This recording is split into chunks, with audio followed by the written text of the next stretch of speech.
عزیز دوستو، انسانی زندگی اثرات لیتی ہے، اچھے اثر بھی ہوتے ہیں، برے اثر بھی ہوتے ہیں۔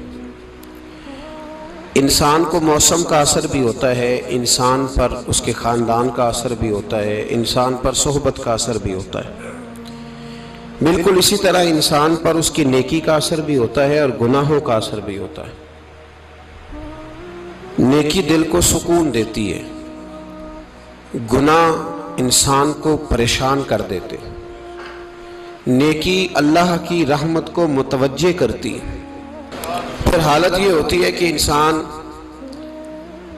اپنی ان پریشانیوں کا حل کہیں اور ڈھونڈتا پھرتا ہے، حالانکہ جب گناہوں کی بیماری لگے تو اس کی شفا توبہ میں ہوتی ہے، اس کا حل اللہ کے حضور معافی مانگنے میں ہوتا ہے، پہچاننے میں ہوتا ہے کہ مجھ سے کہاں غلطی ہو گئی، کس جگہ جا کے کمزوری میں نے دکھائی۔ ہر انسان اچھی، ٹھنڈی، خوبصورت، سکھ والی زندگی چاہتا ہے۔ اللہ کریم نے سورہ نحل کے اندر ارشاد فرمایا، من عامل صالحا من ذکر او انثی، فرمایا جو بھی اچھے عمل کرے، چاہے مرد ہو چاہے عورت ہو، وہو مؤمن، شرط یہ ہے کہ مومن ہو، فلنحیینہ حیاتا طیبہ، فرمایا ہم اسے پاکیزہ زندگی عطا فرما دیں گے، حیات طیبہ دے دیں گے اسے، پاکیزہ زندگی۔ شرط کیا ہے؟ من عاملہ صالحا، نیک عمل کرے۔ کون سے عمل کرے؟ اٹھنا بیٹھنا، کھانا پینا، چلنا سونا جاگنا محتاط ہو اس کا، وہ نیکی کرے۔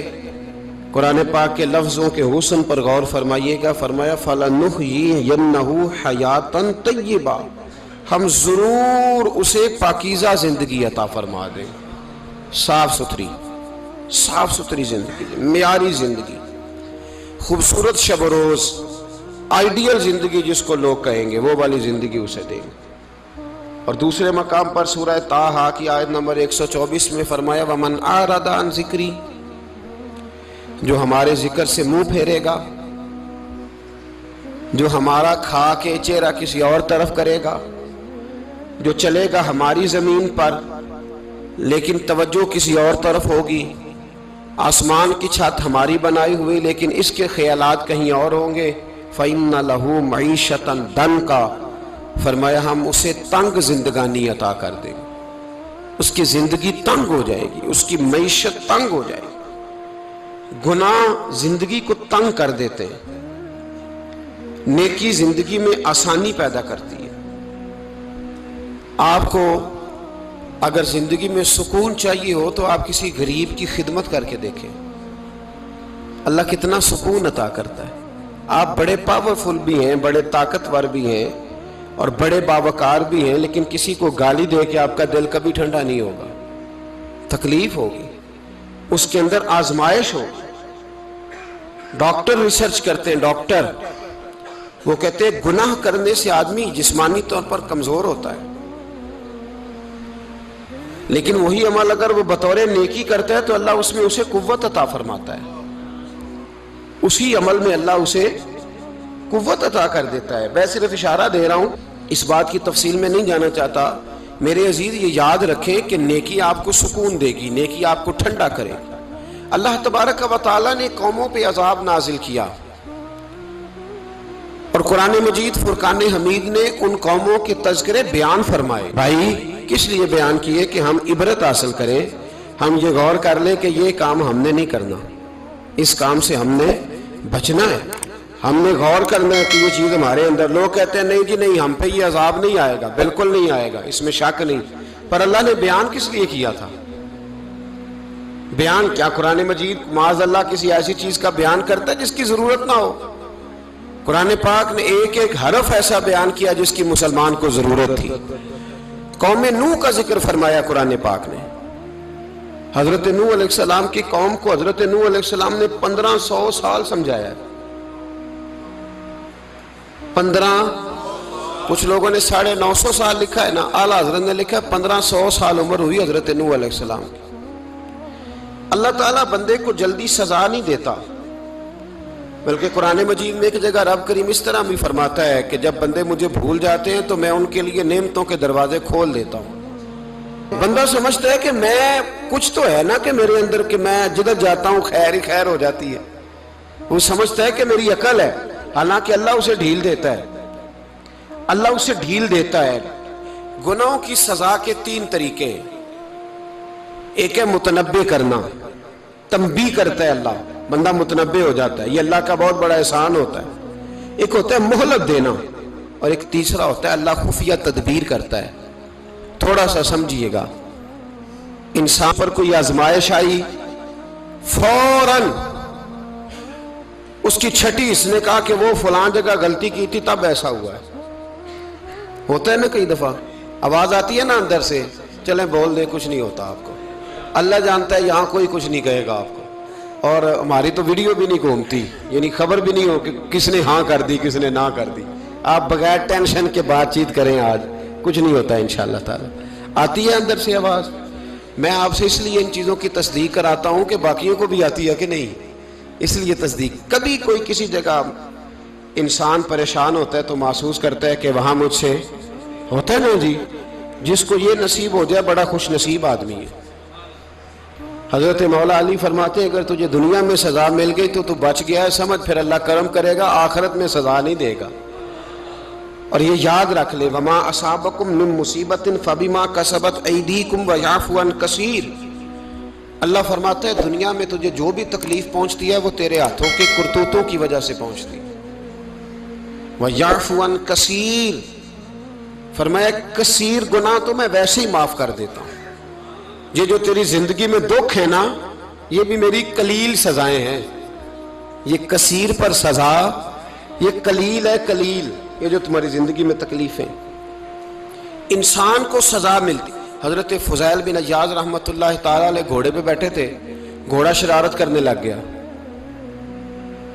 اچھلنے لگ گیا، کودنے لگ گیا. تو حضرت فضیل بن عیاض نیچے اترے، ایک کونے میں جا کے نماز کی نیت باندھ لی، 2 رکعت نماز پڑھی، پھر دیر تک استغفار پڑھتے رہے، روتے رہے، دعا کرتے رہے. واپس آئے، خادم عرض کرنے لگے حضور سمجھ نہیں آئی، گھوڑے نے تھوڑی سی شرارت کی، وہ بدکا ہے، آپ نے اس کو چھوڑا ہے اور چھوڑ کر کے آپ نماز میں لگ گئے. تو حضرت فضیل بن عیاض فرمانے لگے جب بندہ اللہ کی نافرمانی کرتا ہے نا تو جو چیزیں اس کی فرما بردار ہوتی ہیں وہ اس کی نافرمانی کرنے لگ جاتی. تو مجھے محسوس ہوا تھا کہ میں نے کہیں اللہ کی نافرمانی کی ہے، اس لیے ایسا ہوا ہے کہ میرے گھوڑے نے میری، تو میں توبہ کرنے لگا ہوں. اور اب دیکھتا ہوں بیٹھ کے بھلا کیا ہوتا ہے. میں نے سچی توبہ، حالانکہ مجھے یاد نہیں کہ میں کہاں بولا، پر کھری اور سچی توبہ کی. دوبارہ گھوڑے پہ بیٹھے تو گھوڑا بالکل صحیح ہو کے ساتھ چلنے لگ گیا. میرے بھائی جب یہ تنبیہ ہے اللہ کی طرف سے، یہ متنبع کیا جاتا ہے کہ تو بعد آ جا. بہت ساری جگہوں پہ انسان کو وقتی طور پر اگر سزا مل جائے، نبی پاک علیہ السلام کی خدمت میں ایک صحابی آئے، بات مضبوط کر دوں، واقعہ سنایا ہے نا تو کچھ لوگ سمجھتے ہیں کہ یہ واقعہ ہے، تو میں ایک حدیث پاک امام بہقی کی لکھی ہوئی عرض کرتا ہوں. نبی پاک علیہ السلام کے ایک صحابی آئے اور ان کا سر پھٹا ہوا تھا، خون بہ رہا تھا. سرکار نے فرمایا کیا ہوا؟ عرض کی حضور ایک عورت جا رہی تھی، میری نظر پڑی، ابھی نظر پڑی ہے کہ میرے آگے ستون آ گیا تو میرے سر پہ لگ گیا. نبی پاک صلی اللہ علیہ وسلم نے فرمایا تیرے لیے خوشخبری ہے، اگر دنیا میں تیری غلطی کی تجھے سزا ملی ہے تو پھر رب تجھے قیامت میں سزا نہیں دے گا. پھر اللہ قیامت میں سزا، بعض گناہ ایسے ہیں جن کی یہاں بھی سزا ملے گی اور وہاں بھی ملے، لیکن میرے بھائی پہلی بات یہ ہے کہ اللہ تعالیٰ اس غلطی کی یہی سزا دے لے اور دعا فرمائے اللہ تبارک و تعالیٰ یہاں بھی معافی عطا فرمائے وہاں بھی معافی عطا فرمائے، اللہ درگزر ہی فرمائے. لیکن میرے بھائی ایک تو یہ سزا، ایک سزا یہ ہوتی ہے کہ انسان جب گناہ کرنے لگتا ہے تو اللہ نعمتوں کے دروازے کھولتا ہے، مہلت دیتا ہے. 500 سال تک فرعون کو مہلت دی. کتنے؟ یہاں جو 5 سال حکومت کر لیتا ہے وہ کہتا ہے سب سے قابل میں ہی ہوں، مجھے مہلت جو ملی ہوئی ہے. 500 سال مہلت دی اللہ تعالیٰ نے. اور فرعون کی قوم پر پتہ عذاب کس طرح کے آئے تھے؟ ٹڈیاں مسلط کر دی اللہ نے.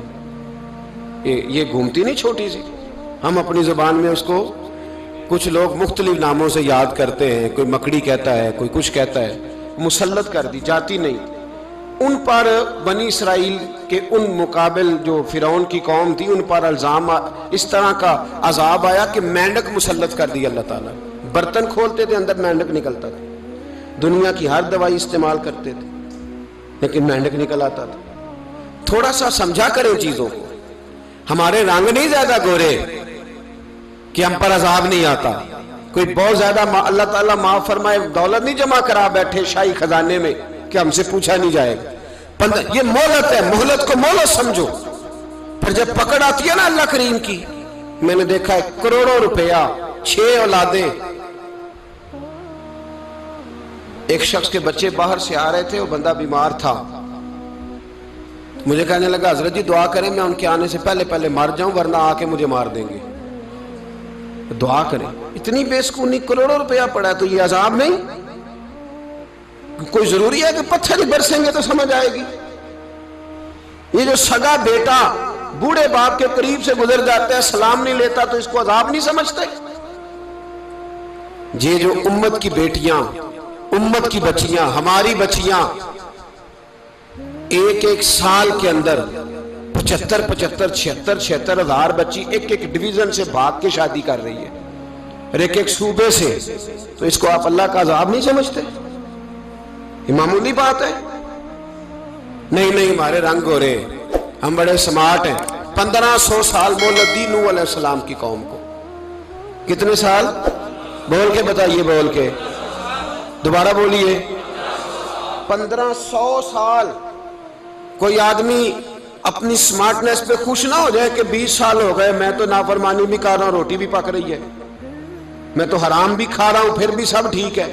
1500 سال مہلت دی.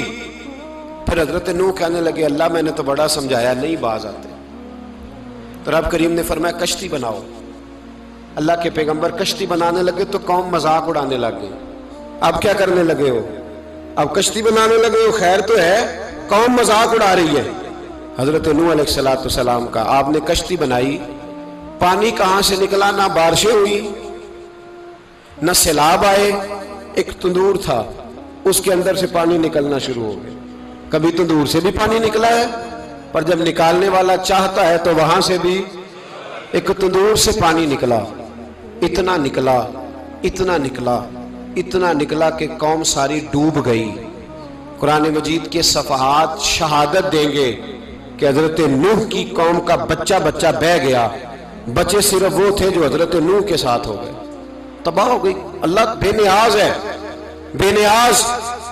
1500 سال مہلت ملے اور تو پھر بھی کہے رب بڑا کریم ہے معاف کر دے گا.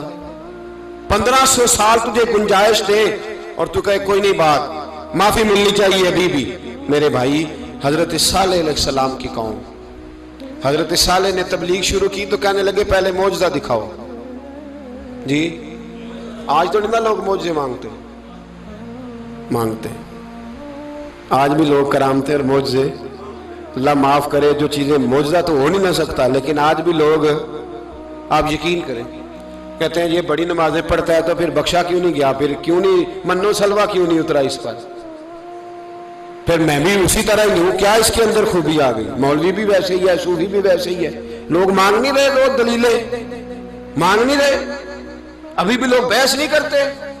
کیا فرق آ گیا جی؟ ویسے ہی ہیں سارے. اللہ تعالیٰ سے ڈرنا چاہیے. ہمیں سامنے والے کی طرف دیکھ کر صحیح ہونے کا حکم نہیں ہے, ہمیں اپنی اصلاح کا حکم ہے. اپنی طرف دیکھ کے اپنے آپ کو ٹھیک کرنے کا. الزام لگا کے گزر جانا اس کا کوئی مطلب. سنو اور یاد رکھو, حضرت صالح علیہ السلام سے کہنے لگے پہلے معجزہ دکھائیں. تو حضرت صالح علیہ السلام نے فرمایا اونٹ کہاں سے پیدا ہوتے ہیں؟ کہا اونٹنی کے بطن سے. فرمایا آؤ میں تمہیں پہاڑ کے اندر سے اونٹنی پیدا کر کے دکھاتا ہوں. کہاں سے؟ پہاڑ کے اندر سے. حضرت نوح ساتھ لے کے گئے تو پہاڑ کے اندر سے اونٹنی نکلی, اور اونٹنی بھی گابن تھی, اس کے پیٹ میں بچہ, اور اونٹنی اتنا دودھ دیتی تھی کہ ساری بستی دودھ پی جاتی تھی, پھر بھی دودھ بچ جایا کرتا تھا. لیکن حضرت نوح علیہ السلام نے فرمایا اب تم نے دیکھ تو لیا یہ اسے, یہ جتنا دودھ دے گی روٹی بھی اتنی کھائے گی. ایک دن تم سارے پانی پیو گے, ایک دن یہ سارا پانی پیا کرے گی. ایک دن تم سارے باقی جانوروں کو گھاس کھلاؤ گے, ایک دن یہ اونٹنی, اور اونٹنی کا نام کیا؟ ناقۃ اللہ. اللہ کی اونٹنی. کس کی اونٹنی؟ نام کیا ہے؟ اللہ کی. یہ اللہ کی اونٹنی ہے. تو حضرت نوح علیہ السلام کی اونٹنی فرمایا اس کی بے ادبی نہ کرنا. باز نہیں آئے لوگ، باز نہیں آئے. کہنے لگا جی دودھ دینا تو ٹھیک ہے، پر یہ جو سارا پانی پی جاتی ہے نا یہ صحیح نہیں. یہ جو ساری گھاس کھا جاتی ہے یہ نہیں ٹھیک. دودھ دینا تو ٹھیک ہے پر یہ نہیں صحیح.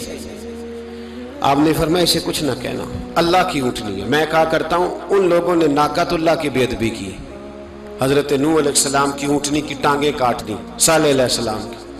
اور دیکھو اللہ بڑا بے نیاز ہے، اگر پیدا کرنا جانتا ہے تو حفاظت کرنی نہیں جانتا.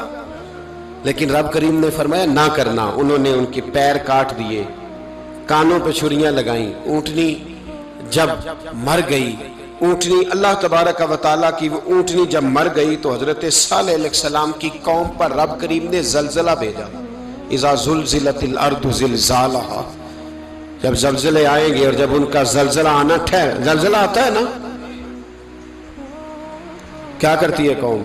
لا الہ الا اللہ، لا الہ الا اللہ، کلمے جاری ہو جاتے. بلکہ ایک دفعہ ایسا بھی ہوا کہ مسجدوں میں اعلان ہونے لگے زلزلہ آ رہا ہے. جو فجر کے لیے نہیں اٹھے زلزلے کے لیے وہ بھی اٹھ گئے. جن کا دعویٰ ہے نا میری سویرے آنکھ نہیں کھلتی، ان کی لگی نہیں کتنے گھنٹے، بعد میں بھی نہیں لگی. ٹی وی پہ اعلان ہوتے رہے کوئی نہیں آ رہا سو جاؤ چپ کر کے، لیکن آنکھ لگی. موت سے تو ڈرتا ہے، اللہ سے ڈرتا ہی نہیں. موت کا خوف ہے رب کا نہیں. زلزلہ آیا ساری قوم تباہ ہو گئی. بتاؤ اگر ناقت اللہ کی گستاخی ہو تو اللہ ناراض ہو جاتا ہے، اور اگر اولیاء اللہ کی ہو، اگر اولیاء اللہ کی ہو تو رب ناراض نہیں ہوتا. شرم نہیں آتی لوگوں کو داتا صاحب کی بے ادبی کرتے، شرم نہیں آتی لوگوں کو غوث اعظم کی گستاخی کرتے، حیا نہیں آتی جنہوں نے دین پھیلایا ان کی بے ادبی. میں درد سے کہتا ہوں، رو کے کہتا ہوں، اور اگر کلیجہ پھٹ سکے تو میں دکھاؤں زخم کتنے. ایک حج کے موقع پر ایک بابا جی، اس سال 4,80,000 روپے کا پرائیویٹ حج تھا، اور بابا جی کی کیفیت کمزور تھی، بیچارے بیمار تھے. اس کے باوجود وہ گئے. بوڑھے آدمی، جا کے بیٹھیے، بزرگ، اور کتنی مشکل ہے وہاں منا، مزدلفہ، عرفات، طواف زیارت. کتنا مشکل کام ہے طواف زیارت کرنا، طواف وداع کرنا. کس کٹھن سے حج کیا، بڑھاپے میں پیسے بھی لگائے. اور جب وہ روضہ رسول پہ گئے صلی اللہ، اور انہوں نے جا کے نبی پاک صلی اللہ علیہ وسلم کے روضے کی طرف منہ کر کے درود شریف پڑھا تو ایک ملا نے اٹھ کے کہہ دیا تو مشرک ہے. تو میری روح کانپی. میں نے کہا تجھے شرم نہیں آئی، حیا نہیں آئی؟ اس کی عمر دیکھ، کس بڑھاپے میں کہاں سے چلا کہاں آیا. یہ مشرک ہوتا تو کسی مندر میں جاتا، یہ مشرک ہوتا تو کسی گرجے میں جاتا. یہ مشرک نہیں، یہ مومن ہے. اور یہ وہ والا مومن ہے جس کے سینے میں دل جب دھڑکتا ہے تو خالی دھڑکتا نہیں، ساتھ وہ محمد عربی پہ درود و سلام بھی پڑھتا ہے. شرم نہیں آتی لوگوں کو؟ اتنی بڑی گستاخی کرتے. جو روضہ رسول پہ آیا مشرک ہے. میں نے تو ایک مولوی کو صاف صاف کہا تھا، میں نے کہا اگر میں مشرک ہوں تو نکالو، مشرک کا داخلہ تو یہاں ویسے ہی منع ہے. شرم نہیں آتی؟ اپنی زبان کا ایک پاس کرو کچھ. اتنا ظلم، اتنی بڑی فرقہ واریت امت میں، اتنا امت کو تقسیم کرتے ہو، تمہیں شرم نہیں آتی؟ جہاں سے اتحاد کا پیغام دینا چاہیے وہاں سے تم لوگوں کو فرقے کا پیغام دیتے ہو، ایک مقصود فرقے کی تبلیغ کرتے ہو. خدا را، تو میں کہہ رہا ہوں ناقت اللہ کی بے ادبی پہ عذاب آتا ہے تو اولیاء اللہ کی بے ادبی پہ نہیں آتا. داتا صاحب ساری زندگی تبلیغ کرتے رہے، ایک آدمی نے اٹھ کے کہہ دیا جناب وہ تو شرک کا اڈا ہے، تو رب کریم ناراض نہیں ہوتا ان باتوں سے؟ ہمیں خیال کرنا چاہیے، اللہ سے ڈرنا چاہیے. ان چیزوں سے عذاب آتا ہے اور آ رہا ہے. اللہ تعالی ہمیں محفوظ فرمائے. اللہ ہمیں اس سے، قوم لوط پہ بھی عذاب آیا. ہم جنس پرستی، مرد مردوں سے بدکاری کرتے ہیں. حضرت نوح نے سمجھایا کہ یہ کام درست فطرت کے خلاف ہے، یہ کام درست نہیں. جب انسان یہ کام کرتا ہے تو زمین اور آسمان کانپتے ہیں.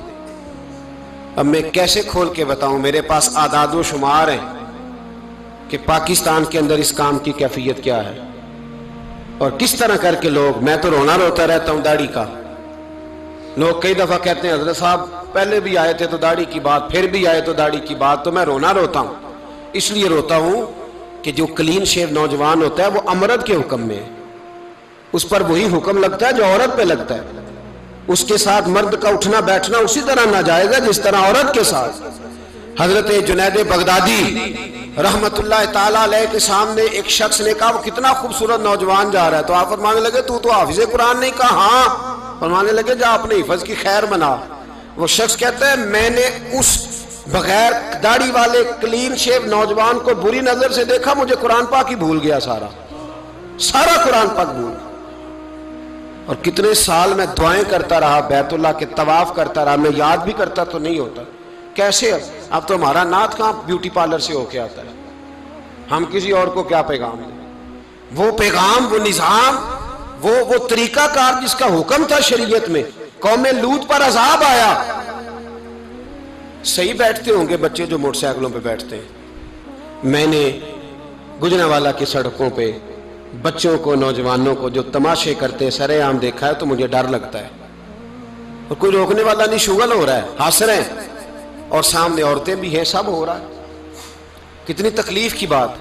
حضرت نوح کی قوم یہ کام کرتی تھی، قرآن پاک نے بیان کیا ہے۔ حضرت نوح نے سمجھایا، فرمایا رب کریم نے تمہیں اپنی خواہش پوری کرنے کے لیے جائز طریقہ عطا فرمایا ہے، عورتوں سے نکاح کرو، اور اس نکاح کی برکت سے جو اللہ تمہیں اولاد دے گا اس کو اللہ تبارک و تعالیٰ تمہارے لیے باعث بخشش بھی فرمائے گا۔ لیکن جب قوم نہ مانی تو جو قوم میں لوط کا عمل کرے اس کا علاج قرآن نے بیان فرمایا کہ آسمان سے پتھر برسیں گے، پھر پتھر برسے، اور جن کے بڑے بڑے اچھے دماغ تھے ان کے دماغ چکنا چور کر دیے گئے، تباہ کر دیے گئے، ان کے دماغ زمین پر بچھاڑ دیا گیا۔ اللہ مہلت دیتا ہے، لیکن اس کا مطلب یہ نہیں کہ انسان توبہ ہی نہ کرے۔ حضرت شعیب علیہ السلام کی قوم پر بھی عذاب آیا، اس لیے کہ بددیانتی کرتی تھی، ناپ تول میں کمی کرتی تھی۔ میں نے کہا تھا شب قدر کی رات کہ یہ کوئی تماشا ہے کہ شب رات آئی تو ساری رات روتے رہے، یا اللہ معاف کر دے، یا اللہ معاف کر دے، رو رو کے چیخے مار مار روئے۔ شب قدر آئی تو پھر چیخے ماری، ساری رات روئے۔ تو جس بندے کا پروگرام ہی نہیں سویرے بدلنے کا، دکان پہ بیٹھ کے پھر وہی ناپ تول میں کمی، پھر وہ اللہ تعالیٰ معاف کرے۔ میں ایک مضمون پڑھ رہا تھا تو وہ فوڈ کے اسپیشل لوگ میں لکھا تھا مہربانی کرو ملاوٹ ہی اچھی چیز کی کر لو، مرچ میں کیری تو نہ ملاؤ اینٹوں کی، وہ تو بیمار کرتی ہے، وہ تو خون کی آنتوں کو روک دیتی ہے۔ وہ کہنے لگا، اور وہ کہتا ہے میں تمہیں بتاتا ہوں کون کون سی چیز ملائی جا سکتی ہے، وہ ملا لو۔ خدا را اس قوم پہ رحم کرو، مہربانی۔ ایک دوست ہے ہمارے، میں وزیر آباد میں ان کے گھر بیٹھا تھا تو ایک میڈیکل، میرا کسی شخص پہ اعتراض کرنے کا میں مجموعی بات کرتا ہوں۔ میں ایسے ڈاکٹروں کو جانتا ہوں جو اللہ تعالیٰ فضل کرے سچ مچ کے نیک ہیں، اچھے لوگ۔ تو بچے کا میڈیکل سٹور ہے، تو والد بیمار ہو گیا، تو کہتا ہے ابا جی ڈاکٹر صاحب نے کہا آپ کو ڈریپ لگنی ہے، تو سگے باپ کو ڈریپ لگانے لگا، تو باپ کیا کہتا ہے پتر تیری مہربانی، مینوں کوئی اصلی لائی، وہ نہ لائی جڑی لوکاں نوں لانا ہے۔ اب وہ پیار سے سنا رہا ہے بات۔ میں نے اسے کہا کہ یہ تو ڈوب مرنے کا مقام ہے نا، ڈوب مرنے کا مقام، کہ جس ملک کے اندر دوائی بھی صحیح نہ بکے، اصلی نہ ملے دوائی بھی، اور پھر وہ قوم کہے کہ ہم نے تو پورے روزے رکھے، ہم نے تو بڑا صدقہ اور خیرات کیا، دوائی بھی اصل نہ ملے۔ جناب شعیب علیہ السلام کی قوم ناپ تول میں کمی کرتی تھی، تو اللہ تبارک و تعالیٰ نے ان پر بتا عذاب کس طرح کا بھیجا، شدید گرمی ہوئی۔ اللہ ہمیں محفوظ فرمائے، سارے آمین کہہ دیا۔ دیکھیں کتنا اچھا موسم کر دیا رب کریم، اللہ ہمیں محفوظ فرمائے، اللہ رحمت فرمائے۔ شدید گرمی کی لہر آئی، باہر اتنی گرمی ہوئی کہ لوگ اپنے گھروں میں گھس گئے، جس طرح سورج کی شعائیں گھروں کے اندر داخل ہو جاتی ہے، اس طرح گرمی کی لہر اندر داخل ہوئی، اور جس طرح کسی کو آگ لگ جائے تو وہ آدمی اچھلتا کودتا ہے نا، اس طرح یہ لوگ اچھلنے لگے اور اچھل کود کے مر گئے۔ جرم کیا تھا؟ ناپ تول میں کمی کرتے۔ حضرت داؤد کی قوم بھی تباہ ہوئی، جرم کیا تھا؟ ہفتے والے دن مچھلیاں نہیں پکڑنی تو یہ پکڑتے تھے۔ حکم ہے نا مسلمان کو نماز کے ٹائم کوئی اور کام نہیں کرنا، نماز پڑھنی ہے۔ میرا خیال ہے مسلمان تو فٹافٹ آ جاتے ہیں، سارے ہی پہنچ جاتے ہیں نا مسجدوں میں۔ ہلکا ہلکا بول رہے ہیں آپ، کیوں نہیں پہنچتے؟ اگر حضرت سیدنا، اور پتہ ہے انہیں سزا کیا ملی؟ اللہ نے فرمایا اس ٹائم عبادت کرنی ہے، کام نہیں کرنا، وقت نہیں ہے کام کا۔ انہوں نے مچھلیاں پکڑی، 12,000 لوگ تھے، پتہ ہے مالک نے سزا کیا دی؟ بندر بنا دیا اللہ کریم۔ قرآن مجید کا پہلا سپارہ پڑھے، فَجَعَلْنَاهَا نَكَالًا لِمَا بَيْنَ يَدَيْهَا وَمَا خَلْفَهَا۔ اللہ فرماتے ہیں پچھلوں کے لیے بھی عبرت بنا دیا، بعد والوں کے لیے بھی عبرت، نشان عبرت بنا دیا۔ بندر بن گئے، اور جو ان کے دوست جو بچ گئے تھے ان کے پیر چومتے تھے، روتے تھے۔ 3 دن بندر بن کے زندہ رہے، پھر اللہ نے سب کو اجتماعی موت دے دی۔ اگر مسلمان سے اللہ کہے کہ نماز کے ٹائم کاروبار نہیں، جمعے کے ٹائم کاروبار، تو مسلمان کہتا ہے نہیں مجھے مہلت ملی ہوئی ہے۔ یہ تو اس وقت پتہ چلتا ہے نا جب بچے ڈیوٹی لگاتے، ہاں ہاں ہاں عذاب آتا ہے، اس وقت پتہ چلتا ہے۔ میں نے دیکھا یہ منظر، اس وقت پتہ چلتا ہے جب بچے کسی ملازم 6,000 کی ڈیوٹی لگاتے، کہتے ہیں ابے کا دھیان رکھنا، ہم دکان پہ بیٹھنے لگے۔ پھر اسے سمجھ آتی ہے اگر میں نماز کے ٹائم مسجد میں ہوتا تو آج میری اولاد میری خدمت پہ ہوتی۔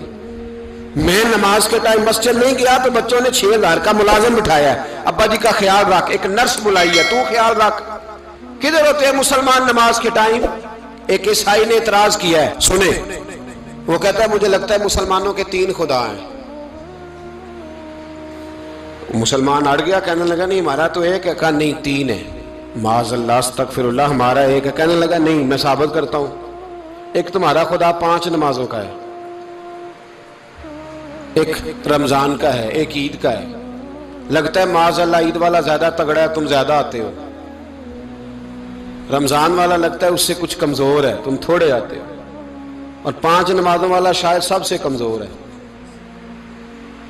بات عقل کی ہے کہ نہیں؟ اس نے اعتراض ٹھیک کیا، تو مسلمان کو چاہیے نا خیال کرے۔ ایک یہودی نے لکھا تھا، اس نے کہا تھا جس دن مسلمانوں کی تعداد فجر کی نماز میں اتنی ہو گئی جس دن جتنی جمعے میں ہوتی ہے، اس دن نہ کوئی یہودی سازش کرے گا نہ کوئی عیسائی تلوار نکالے گا۔ شرط یہ ہے کہ یہ اسی طرح فجر پڑھنے آئیں جس طرح جمعہ پڑھنے آتے ہیں، تو پھر کوئی شخص بھی ان کو کسی جگہ شکست دے سکتا تو ہمارے گناہ ہمیں پریشان کرتے ہیں۔ یہ جتنی آزمائشیں ہیں ان کے پس منظر میں گناہ ہیں۔ ہماری زندگی کے اندر جتنی تکلیفیں، ہماری پریشانیوں کا سبب ہم خود ہیں۔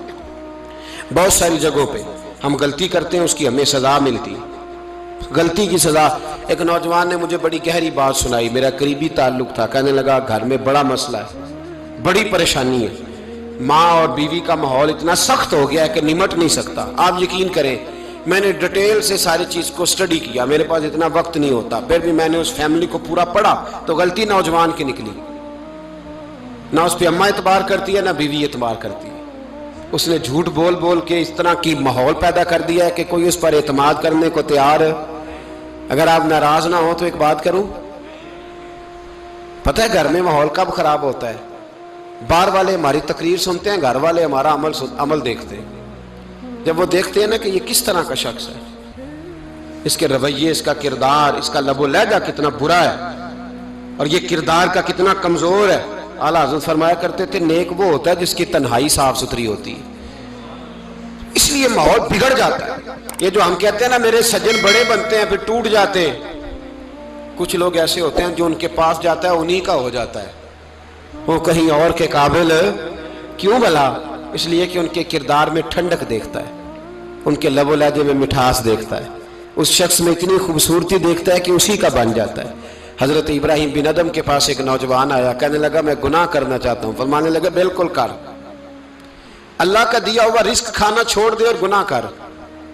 کہنے لگا یہ نہیں ہو سکتا۔ فرمانے لگے چل پھر اس طرح کر، رب کی زمین پہ نہ رہ، کسی اور کی زمین پہ چلا جا۔ کہنے لگا یہ بھی نہیں ہو سکتا۔ فرمانے لگے چل اللہ کی چھت سے نکل جا۔ کہنے لگا یہ بھی نہیں ہو سکتا، تو آپ رو پڑے۔ فرمانے لگے پھر جناب اسرائیل جب آئیں تو ان سے کہنا مجھے 2-3 سال کی مہلت دے دے، پچھلی میری گناہوں میں گزر گئی، میں ذرا 3 سال عبادت کر لوں۔ تو وہ شخص بھی رونے لگا، کہنے لگا حضور وہ مہلت نہیں دیتے، وہ جب لینے آتے ہیں تو پھر لے کے اللہ تعالیٰ نے جب انسان بنانا چاہا نا تو جناب جبریل کو کہا مٹی لے کے آ زمین سے، حضرت جبریل نے مٹی پہ ہاتھ ڈالا تو باقی کی مٹی رونے لگ گئی، اسے جدا نہ کر۔ تو جناب جبریل چھوڑ کے چلے گئے۔ حضرت میکائیل کو بھیجا، مٹی لا، مٹی پہ ہاتھ ڈالا تو باقی کی مٹی رونے لگ گئی، چھوڑ کے چلے گئے۔ جناب اسرائیل کو بھیجا، مٹی پہ ہاتھ ڈالا تو باقی کی رونے لگ گئی، چھوڑ کے نہ جاؤ۔ تو حضرت اسرائیل فرمانے لگے تیرا رونا دیکھو کہ رب کا حکم دیکھو۔ وہ لے گئے، جب پیش کی تو رب کریم نے فرمایا اسرائیل جان نکالنے کی ڈیوٹی بھی تیری، تو مٹی کو لے آنا، باقی مٹی روتی بھی رہے تو روتی رہے، جب میرا فیصلہ آ جائے تو پھر اس میں کوئی گنجائش، ہم کھاتے بھی اللہ کا ہیں، نافرمانی بھی اس کی کرتے، زمین پہ بھی اس کی چلتے ہیں، نافرمانی بھی اس کی کرتے، حکم کسی اور کا مانتے، چھت پہ رب کریم کی رہتے، اس طرح نظام نہیں چلتا۔ میرے بھائی یاد رکھ لو، گناہوں کی سزا ملے گی، زندگی تنگ ہو جائے، یہاں بھی آزمائش ہوگی اور وہاں بھی۔ میں نے درس پہ کہا تھا، پھر بات کہتا ہوں، یہ میں اپنے لیے کہہ رہا ہوں، توجہ ہے میری بات پر۔ دعا فرمایا کرے کہ جو کچھ ہم نظر آتے ہیں اللہ ہمیں ویسا بننے کی توفیق بھی عطا فرما۔ اللہ ویسا بننے کی، یہ مشکل معاملہ ہے، مشکل۔ دیکھیں نا، ایک آدمی سیاستدان ہے، اس نے بڑے اچھے نعرے لگائے، انقلاب آ جائے گا، میں غریب کا بھلا کر دوں گا، میں یتیموں کے سر پہ ہاتھ رکھوں گا، میں مجبوروں کی مدد کروں گا، میں دکھیوں کی مدد کروں گا، مزدوروں کو۔ اس نے اچھے اچھے نعرے سکھائے، اچھا اس نے پیغام دیا، اندر اس کے یہ تھا کہ اقتدار ملے گا تو مرضی کروں گا۔ لوگ اس کے گرد بھی گئے، اس کی گاڑی کے پیچھے بھی بھاگے، لوگوں نے اس کے نعرے بھی لگوائے، جیب سے پیسے لگا کے اس کے پوسٹر بھی شائع کیے، لوگ اس کے گرویدہ ہو گئے، لوگوں نے پوری، اور میری قوم نے تو بیچاری نے کئی دفعہ دھوکے کھائے، جس نے نعرہ لگایا غریب اسی کے پیچھے مسیحا بن کے چل پڑا۔ آج دھوکہ دے لیا، لوگوں کو پیچھے لگا لیا۔ یہ بتاؤ اگر راز کھل جائے، اگر راز کھل جائے کہ یہ دھوکہ دے رہا ہے، یہ فریب کر رہا ہے، تو لوگ اس کا کیا حال کریں گے؟ یہ راز قیامت میں کھل جائے گا، قیامت میں یہ راز یہ کھل جائے گا، کھل جائے گا، یہ دھوکے باز تھا۔ اذا زلزلت الارض زلزالہا، جب زلزلہ آئے گا جیسے اس کا آنا ٹھہرا، واخرجت الارض اثقالہا، زمین اپنے بوجھ باہر نکال دے گی۔ اس سے مراد کیا ہے کہ زمین پہ جو جرم ہوئے زمین بتا دے گی، باہر نکل آئے۔ وقال الانسان ما لہا، انسان کہے گا اسے کیا ہوا، یہ تو سب کچھ بتا رہی، بوجھ باہر نکال دے گی۔ ایک آدمی پیر طریقت بن کے بیٹھ گیا، جبہ کبہ پہن کے، بڑی پگڑی باندھ کے بیٹھ گیا، اچھی اچھی نیک باتیں بتانے لگا، لوگ اس کی دست بوسی کرنے لگے، ہاتھ چومنے لگے، پیچھے لگ گئے، خدمت کرنے لگے، جیب سے نذرانہ دینے لگے، اس کے نام پر لوگ اپنی جیب سے لنگر پکانے لگے، خانقاہ کی خدمت ہونے لگی، مہمان اس کے آتے، نوکری کوئی اور کرتا۔ میں نے کہا تھا شاید اپنے لیے کہہ رہا ہوں، ڈیوٹیاں لوگ کرنے لگے، حالات بدلنے لگے، لیکن اس کے اندر تو چور تھا، وہ تو دکاندار تھا، تو یہاں جو اس کے پیچھے لگے تھے وہ تو سچے تھے، انہیں تو اجر ملے گا، لیکن اس کا جب راز کھلے گا تو بڑی رسوائی ہوگی، اس کا جب راز کھلے گا تو بڑی۔ ایک میری طرح کا دیندار تھا، جو چہرے کا تو نیک تھا، اندر پتہ نہیں کیا کچھ تھا۔ ایک طوائف گزر رہی تھی، اس نے اس کو تبلیغ کر دی، کہنے لگا بس کر دے، سیانی بن جا۔ تو کسی دانشور نے لکھا ہے اس نے بڑا سخت جواب دیا، اس عورت نے کہنے لگی بابا میں تو جو ہوں وہ نظر بھی آ رہی ہوں، تو بتا جو تو نظر آتا ہے وہ تو ہے کہ نہیں۔ اس بندے نے چیخ ماری اور بے ہوش ہو کے گر پڑا۔ تو لوگوں نے کہا بابا آج کسی صوفی کا کلام سنا ہے جو بے ہوش ہو گیا؟ تو اس نے کہا نہیں، آج طوائف کی بات سنی ہے، طوائف کی۔ اور وہ عجیب بات کر گئی ہے، وہ کہہ گئی ہے میں تو جو ہوں میں نظر آ رہی ہوں، تو بھی تو بتانا، تو بتانا کہ تو دستار امامت پہنتا ہے،